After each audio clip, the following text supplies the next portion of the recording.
find God is in our feelings, because that's where we are most real. In our grieving, our guilts, our fears, our angers. And you're listening to an Irishman. You know, I don't know if any of you are married to an Irishman, but I'm about 98% Irish.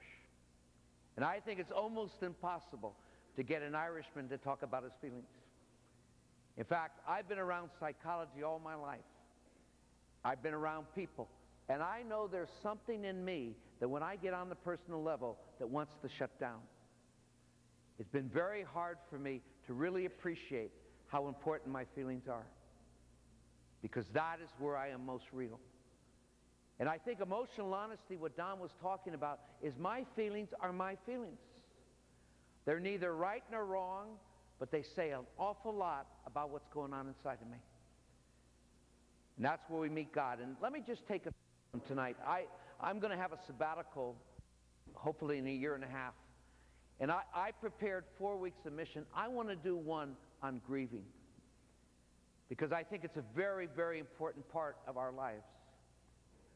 And grieving has all kinds. It has guilt in it. It has fear in it. It has anger in it. Anytime we lose something of value, we are going to go through a grieving process.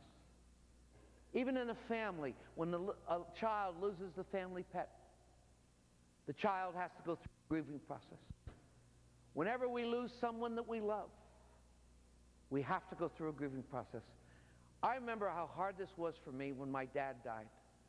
You see, being the oldest son, I was in charge. I was now in charge. I was going to take over from my dad.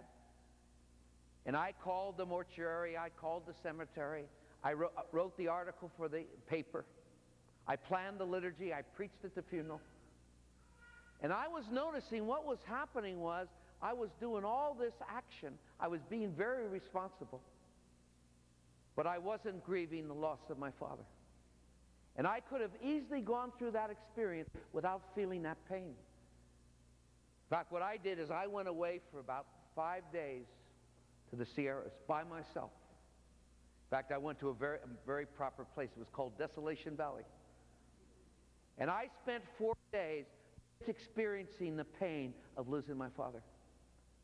You see, if you don't go through the grieving process, you're going to bury the grief and put on 40 pounds or get and do all kinds of crazy